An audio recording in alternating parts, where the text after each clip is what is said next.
Welcome to Unit 2 of the TESOL course at Southern Utah University. In this video, history of TESOL. We'll talk about the origins of the field of TESOL and then shift into talking about the global presence of English and how other fields of study contribute to the development of TESOL. As we mentioned in the previous video, TESOL stands for Teaching English to Speakers of Other Languages.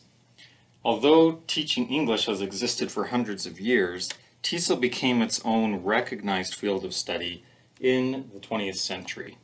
Following World War II, there was a greater recognition of the need for English language teaching and foreign language teaching around the world to increase diplomacy and interaction between people from different cultures. Additionally, a greater variety of international students came to study in the United States.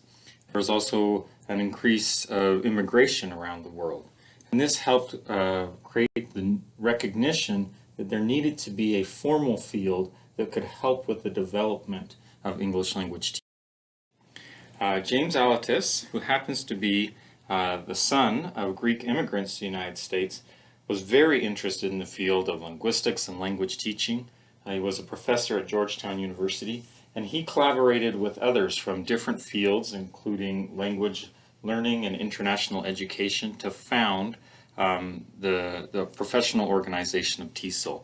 And it's with the founding of that organization that we really think of the TESOL academic field as having its start. So why English? Why is English such an important language worldwide, and why is so much effort devoted to studying it? In reality, English does not have the most native speakers around the world. It's Chinese. All the different Chinese dialects are considered to be the largest language group around the world of native speakers. Following that is the Hindi-Urdu speakers. English comes in at about the third most common language among native speakers, with Arabic and Spanish following it. When we look at the number of countries that use English as their primary or one of their official languages. English has over 100 countries that have this status. Arabic follows with French, Chinese, Spanish, and Persian.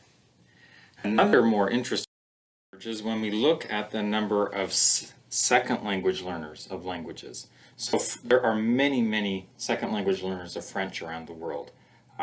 Chinese is a little bit quite a bit smaller, same with Spanish and German, but English has over 1.5 billion second language or foreign language learners. It is by far the most popular additional language that people around the world are learning and speaking. How did this happen? How did English, that comes from this very small island in Europe, become such a global presence? The truth is, in the history of English, English was often influenced by other languages, such as Scandinavians who came to the British Isles, or when France ruled over the British Isles. But in time, English became the language of the colonial British Empire and spread the language throughout the world. And English was influenced by the languages where it was carried, but even in now post-colonial times, there's still a global presence of English around the world. And people from different countries have now decided to use English to communicate people with other countries when neither of them speak English as a native language.